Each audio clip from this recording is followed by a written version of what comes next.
Imagine this, you're in a terrible car accident. So you go online, you look up medical providers to search to select one, and then this is what you see.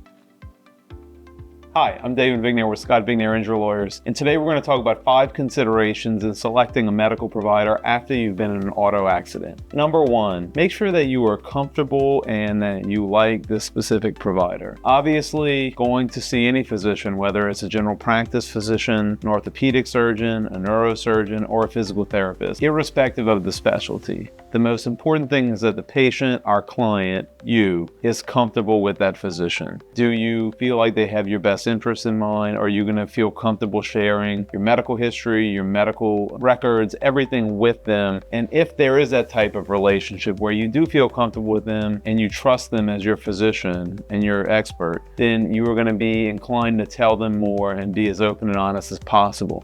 This is ultimately going to provide you the best care that you can get because you're going to be open and honest with the physician, with the expert, and telling them what degree does your shoulder hurt, to what level is your knee bothering you, depending upon what piece or part of your body was injured in your incident. Number 2, what is that physician's track record, experience, and specialty? So one of the things that you'll want to do, no different than hiring any service provider, whether it's an attorney, an air conditioning company, or any type of vendor, whether it be any of those or a plumber, for example, is you'll want to look and see what is their track record, what is their experience. So in the medical side, in the auto sector, if you have a car accident and you're trying to select a physician, you'll want to know how many, for example, patients does that physician treat who have been in auto accidents. These are acute, very immediate incidents where you can have a traumatic injury where, for example, a disc in your lumbar, cervical, or thoracic spine is immediately injured and pushes into your nerve in your back, neck. And more of those patients that this doctor has treated, the more he is going to be familiar with different readings that a radiologist may report from MRI findings, what some of those things will say, not say, and ultimately what types of modalities of treatment he can recommend to you that will help stop the pain as much as possible. An experienced doctor who's done this for a while is going to be also exploring, for example, if he's a neurosurgeon, he'll want to make sure in certain circumstances, if warranted, has he exhausted all interventional pain routes, meaning injections and other less invasive procedures before he would recommend you to go to surgery. And ultimately, you want to find a medical provider who's got your best interest at heart and is experienced and understands the different types of injuries that you could incur in a car accident, an offshore incident, or a slip and fall case. And if they have a lot of experience in those types of cases, then they typically are just going to have a broader base of knowledge and understanding how to treat you, treat your specific injuries, and the different right questions to ask you to make sure that you get the best treatment possible to give you the best opportunity to reach MMI, which is maximum medical improvement.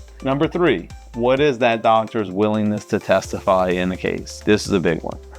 Not every doctor, not every physician, spoiler alert, is excited about going to court. A lot of people don't like it. A lot of people don't want to deal with it. A lot of doctors will not treat you if they know that you have a claim, whether it be a workers' compensation claim, car accident claim, an offshore injury claim, or a premises liability claim. And part of the reason is they just want to be a physician. They just want to treat patients. They want to help them reach the best possible state they can in their medical journey, but they don't want to be deposed by lawyers, and they don't want to be questioned by judges, and they don't want to have to sit in front of 12 random people on a jury who they've never met before and testify about their medical background, their experience, and then be subject to cross-examination from the opposing attorney in your particular case. So you have to go to a doctor who is at some stage comfortable with, willingness to, and open to testifying both in a deposition and or at your trial. And ultimately, a doctor who has done a lot of these cases, whether it be workers' compensation, car accident cases, offshore injury cases, they also have a broader experience and understanding of what the defendants and insurance companies are going to do in your case. And spoiler alert, this also is your second spoiler alert of this section. This is not groundbreaking stuff. If you've done this for long enough and you have a lot of experience, you tend to see trends and patterns of how defendants act and how they provide defenses in your case. For example, they're going to always look at your prior medical history and try to claim that injuries that you had years ago are the injuries that you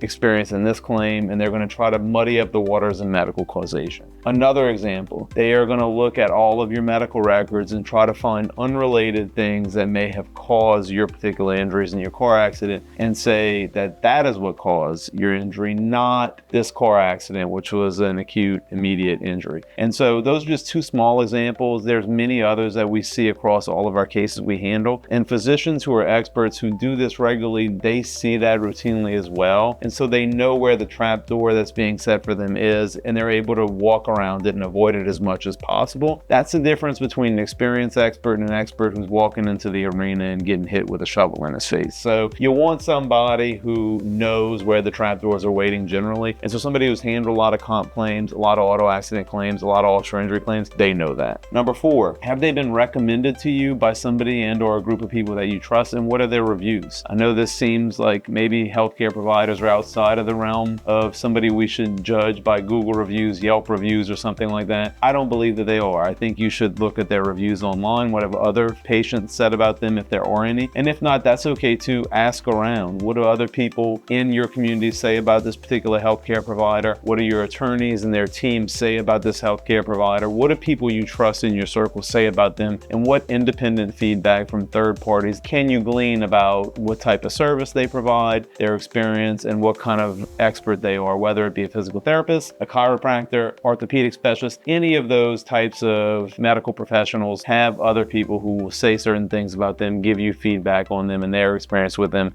And I think those are critically important and also can help you in making a good decision if that's a good medical provider for you in your particular case. And then number 5 and last, what is their proximity and location to you? I know this was the last one and maybe the most unimportant, but it's not. I think it could be one of the most important, because if you really think about it, when you are in a serious accident, you are going to need regular treatment. Not that you're going to have a surgery every week, not that you're going to have a surgery every month, but you will need attendant care, even if you don't need a surgery. You know, you may have an injury case and hopefully you don't ever get to the point where you need a surgical intervention. And if you don't, one of the ways that we can help you get your medical care to either maximum medical improvement or as close to that as possible is having regular chiropractic care and or regular physical therapy. And so those types of conservative medical treatment, those are the things you're going to need regularly, maybe once a week, maybe once every couple weeks, maybe twice a week, depending upon how you're feeling, how your pain is, those types of factors at any given time. And the closer a medical provider is to you and or the more they fit into your weekly routine, whether they're on your way to work, on your way to pick up the kids, on their way to pick up the pets, any of those daily, weekly routines that you have, if they're in a general proximity to your lifestyle and the things that you have to do on a week-to-week basis, you're going to be more inclined to go see that healthcare provider than if they're way out of the way. No different than like a trainer or any other type of regular service that you have during the week or the month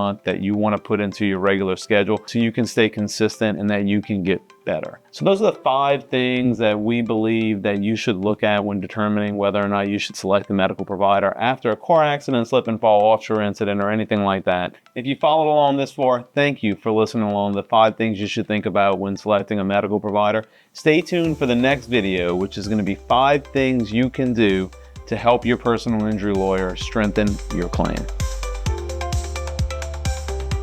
David Vicknair Injury Lawyers, and today we're going to talk about 5 ways that you can help your personal injury lawyer strengthen your claim. Number 1,